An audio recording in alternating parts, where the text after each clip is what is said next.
Hello everyone, मैं हूं engineer मासूम सर और आपका स्वागत करता हूं आपके अपने यूट्यूब चैनल इंजीनियर मासूम सर मैथमेटिक्स में।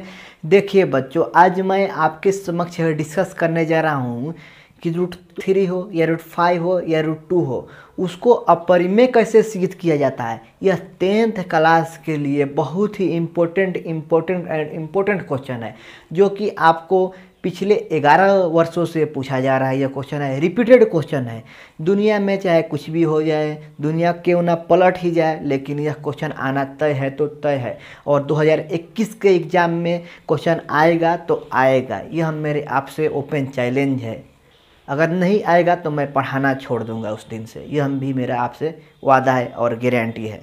तो इसलिए इस वीडियो को आप लोग ध्यान से देखिए। एक फॉर्मेट होता है, इसमें एक फॉर्मेट होता है, सिर्फ आपको वही तो लिख देना है और कुछ करना ही नहीं है यहाँ पे। तो ध्यान दीजिए, क्वेश्चन क्या बोला जा रहा है कि सिद्ध करें कि √2 या √3 या √5 अपरिमेय संख्या है। तो देखिए, सिद्ध करने वाला जितना भी क्वेश्चन होता है, सेम आपको फॉर्मेट लिखना रहता है। सिर्फ जहाँ पे √2 है वहाँ पे √3 लगा दीजिए, जहाँ पे √3 है वहाँ पे √5 लगा दीजिए।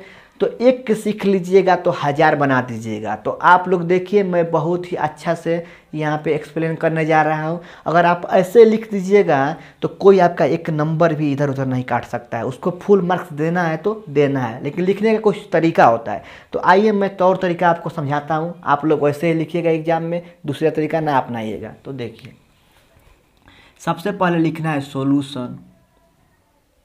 सबसे पहले यहाँ पे सॉल्यूशन लिखना है, फिर लिखना है यदि संभव हो तो, माना कि यदि संभव हो तो, पॉसिबल है तभी मानना है। तो मानिए यहाँ पे यदि लिखना है, सबसे पहले आपको पहला लाइन, यदि संभव हो तो माना कि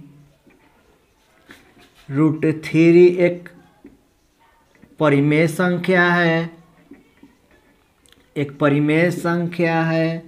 देखिए, यह तरीका होता है, जो तरीका होता है मैं वही आपके समक्ष रख रहा हूँ, और बहुत ही अच्छा तरीका यहाँ पे मैं आपको दे रहा हूँ। सिद्ध करें कि √2 या √3 या √5।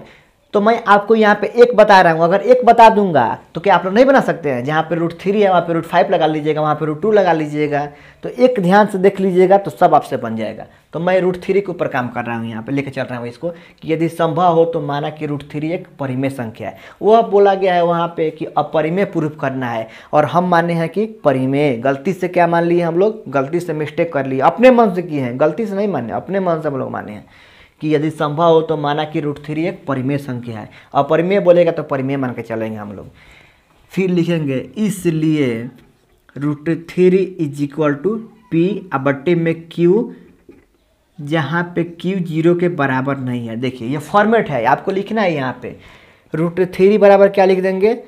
P/बट्टे में Q। हम लोग जानते हैं कि P/Q किसका रूप होता है? तो रेशनल नंबर परिमेय संख्या का रूप होता है, और Q का वैल्यू यहाँ पे 0 नहीं हो सकता, ये भी लिखना है। Q का वैल्यू यहाँ पे 0 क्यों नहीं हो सकता?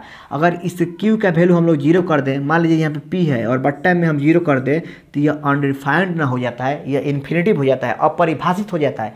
इसलिए भूल के कभी भी 0 नहीं होता, इसीलिए यहाँ पर लिखा जाता है कि Q का वैल्यू 0 नहीं है।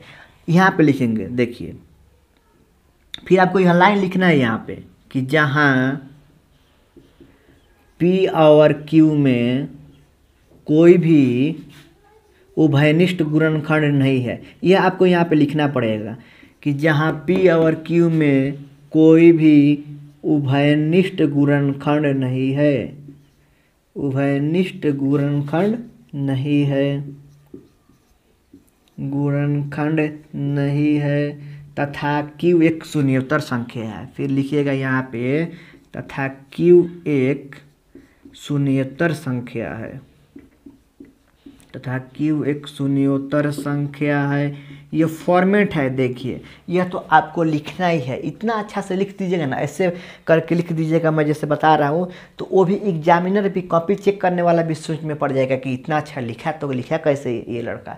आपको नंबर काटने का उसको मौका ही मत दीजिए कि नंबर वो आपका काटे, खुश हो जाए। देखिए तो इसको, फिर देखिए उसका अगला स्टेप क्या होता है। उसका अगला स्टेप होता है स्क्वायरिंग बोथ साइड, दोनों तरफ वर्ग करने पर। लिखिए यहाँ पे कि दोनों तरफ वर्ग करने पर, दोनों तरफ वर्ग करने पर, वर्ग मतलब स्क्वायर करने पर, दोनों तरफ वर्ग करने पर। तो आइए हम लोग वर्ग करते हैं। यहाँ पे √3 है, इसका वर्ग कर दीजिए मतलब स्क्वायर कर दीजिए, बराबर का बराबर है p/q का स्क्वायर कर दीजिए। अब देखिए √3 का स्क्वायर क्या हो जाएगा, स्क्वायर से रूट कट जाता है तो 3 मिलेगा आपको, और p का स्क्वायर p स्क्वायर हो जाएगा, और q का स्क्वायर तो q स्क्वायर हो जाएगा आपको यहाँ पे।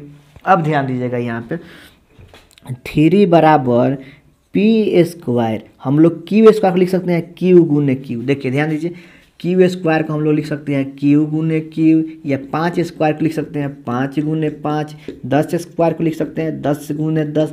ये स्क्वायर मतलब 2 बार लिखा हुआ है, q स्क्वायर मतलब q 2 बार लिखा हुआ है, 5 स्क्वायर मतलब 5 2 बार लिखा हुआ है। तो ठीक इसी प्रकार यहाँ पे q स्क्वायर है मतलब q 2 बार लिखा हुआ है, तो हम लिख सकते हैं q स्क्वायर की जगह पर q गुने q, ऐसे ही लिख देना है। फिर देखिए अब 3q हो गया, इस q को यहाँ पर लेकर आ गया, 2q दिख रहा है, एक q को इसमें लाकर गुना कर देना है और एक q को ऐसे ही छोड़ देना है, तो p स्क्वायर बट्टा में q हो गया। देखिए ध्यान दीजिए, फिर से समझिए, इस दोनों तरफ वर्ग किए हैं तो √3 का स्क्वायर 3 हो जाएगा, स्क्वायर से रूट कट जाता है, बराबर का बराबर हो गया, p स्क्वायर और q स्क्वायर हो जाएगा, p का स्क्वायर और q का स्क्वायर, तो p स्क्वायर q स्क्वायर। नीचे वालों क्या करना है, 2 बार लिख देना है, q स्क्वायर को लिख सकते हैं q गुने q, 2 बार लिख दिए। अब एक q को ऊपर में लेकर चले जाना है, एक को ऐसे ही छोड़ देना है, तो क्या हो गया 3q बराबर p स्क्वायर बट्टे में q हो गया। अब देखिए फिर क्या लिखना है आपको, यहाँ पे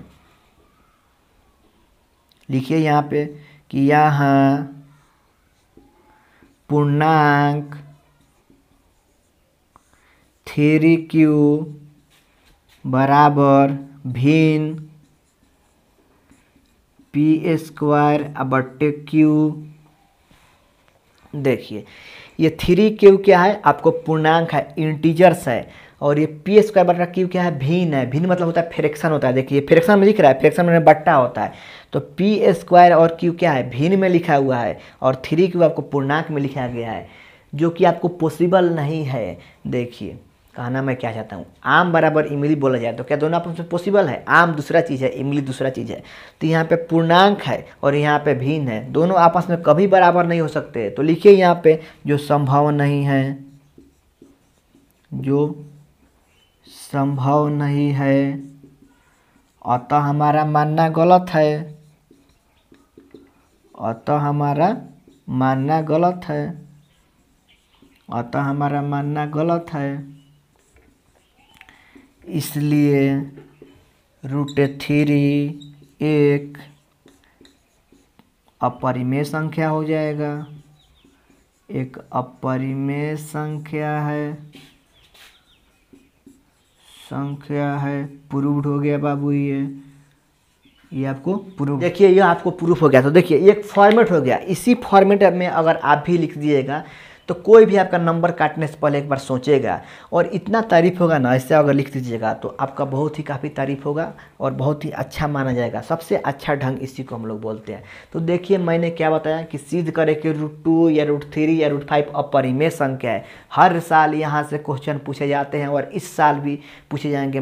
यह मेरा आपसे ओपन चैलेंज है, अगर नहीं पूछा जाएगा मैं पढ़ाना छोड़ दूंगा, यहाँ तक मैं बोल दिया। तो देखिए कैसे लिखना है सब, यदि संभव हो तो माना कि √3 एक परिमेय संख्या है। वो अपरिमेय सिद्ध करने के लिए बोला है, आपको परिमेय मानना है, उससे हम लोग उल्टा मानते हैं।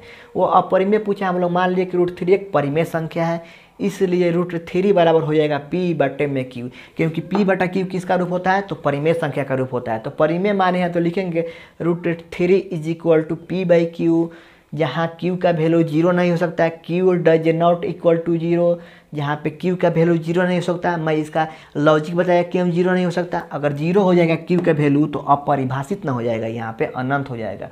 फिर लिखना है, यह लिखना ही है आपको कि जहाँ p और q में कोई भी उभयनिष्ठ गुणनखंड नहीं है तथा q एक शून्योत्तर संख्या है, आपको हर हाल में लिखना है यह।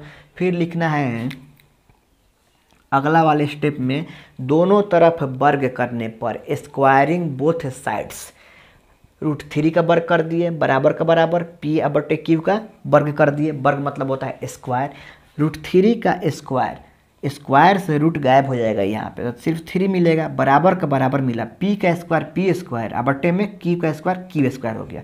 अब मैं क्या बताया, ये क्यू स्क्वायर लिखा हुआ है, क्यू 2 बार लिखा हुआ है, इसको क्यू को 2 बार लिख दीजिए यहाँ पे, तो 3 बराबर क्या हो जाएगा पी स्क्वायर, अब बट्टे में क्यू गुने क्यू, क्यू स्क्वायर को मैं क्या लिख दिया क्यू गुने क्यू। अब देखिए इस क्यू को, एक क्यू को मैं यहाँ पे ला के गुना कर दिया और एक को ऐसे ही छोड़ दिया, तो यहाँ पे गुना करूँगा ला कर इसमें, तो 3 क्यू हो जाएगा बराबर पी स्क्वायर, और एक क्यू छोड़ दिया है तो पी स्क्वायर बट्टा में क्यू। अब यहाँ पे देखिए क्या दिखाई दे रहा है आपको कि 3 क्यू जो है एक पूर्णांक है, 3 क्यू क्या है एक पूर्णांक है, इंटीजर्स है, और ये आपको पी स्क्वायर बट्टे में क्यू है, यह एक भिन्न है, क्या है भिन्न है, फ्रैक्शन है, बट्टा में लिखा हुआ है उसी को भिन्न बोलते हैं, फ्रैक्शन बोलते हैं, जो कि पॉसिबल नहीं है। मैं बताया आपको कि आम दूसरा चीज़ होता है, इमली दूसरा चीज़ होता है, और आम इमली बराबर कैसे हो सकता है आपस में, नहीं है, तो वही लिखे हैं यहाँ पूर्णांक 3 क्यू बराबर भिन्न पी स्क्वायर बट्टे में क्यू, जो संभव नहीं है, बिल्कुल संभव नहीं है, अतः हमारा मानना गलत है।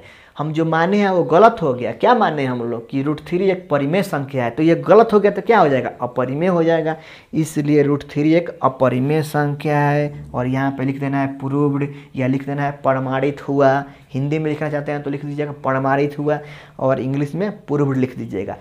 ठीक इसी प्रकार अगर आपके एग्जाम में आ जाए कि सिद्ध कीजिए कि √2 एक अपरिमेय संख्या है, तो क्या कीजिएगा आप यहाँ पे कीजिएगा, यदि संभव हो तो माना कि √3 की जगह लिख लीजिएगा √2 एक अपरिमेय संख्या है, फिर यहाँ लिखना है √3 की जगह पर √2 लिखना है, और सेम यह बात यहाँ से सेम बात रहेगा, दोनों तरफ वर्क करने पे यहाँ भी सेम रहेगा, सिर्फ यहाँ पे देखिए मैं लिख के दिखाई देता हूँ। यदि संभव हो तो माना कि आपको √2 अगर पूछे तो यहाँ पे √2 लगा देना है, एक परिमेय संख्या है, फिर यहाँ पे लिखना है √2 बराबर p/q, यहाँ सेम रहेगा, यहाँ पे जब स्क्वायर कर रहे हैं तो सिर्फ यहाँ पे चेंज होगा, तो √2 का स्क्वायर क्या होता है बाबू 2 हो जाएगा, जहाँ जहाँ 3 है वहाँ वहाँ 2 लगा दीजिए, सिर्फ जहाँ जहाँ 3 है वहाँ वहाँ सिर्फ 2 लगा देना है, हो गया आपको प्रूफ।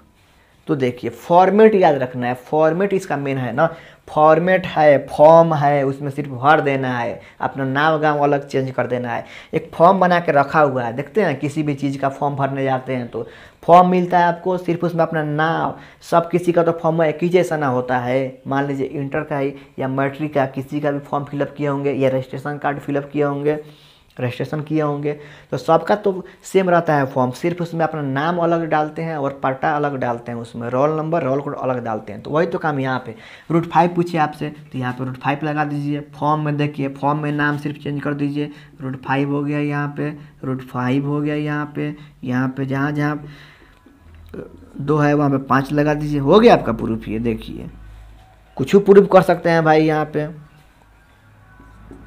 कुछ भी पूछ दे, कुछ भी प्रूफ कर सकते हैं आप, सिर्फ फॉर्मेट याद रहे आपको, फॉर्म ही पूरा याद कर लीजिए, उसको अपने दिमाग में बैठा लीजिए उसको, और वहाँ पर सिर्फ फिलअप करते रहिए जो भी पूछे। तो आशा करता हूँ कि आप लोगों को यह वीडियो बहुत ही अच्छा लगा होगा और आपको पूरा का पूरा ये समझ में आया होगा। अगर आपको अच्छा लगता है तो एक लाइक दीजिए और सब्सक्राइब कीजिए, अभी तक सब्सक्राइब नहीं किए हैं तो, और दोस्तों में फैला दीजिए इस वीडियो को, क्योंकि यहाँ पे बहुत ही अच्छा पढ़ाई मिलता है आपको, क्वालिटी एजुकेशन मिलता है एकदम फ्री ऑफ कॉस्ट में, कोई चार्ज नहीं लगता है मेरे पास। तो देखिए आप लोग अच्छा से पढ़ाई कीजिए, क्योंकि आपका एग्ज़ाम है इस बार, एग्ज़ाम में अच्छा से अच्छा नंबर लाइए बाबू, अच्छा से अच्छा परसेंटेज उठाइए इस बार। तो देखिए यही था कैसे प्रूफ किया जाता है। तो चलिए ठीक है, फिर हम लोग अगले क्लास में मिलेंगे, नेक्स्ट क्लास में मिलेंगे। चलिए thanks for watching my video and being with me.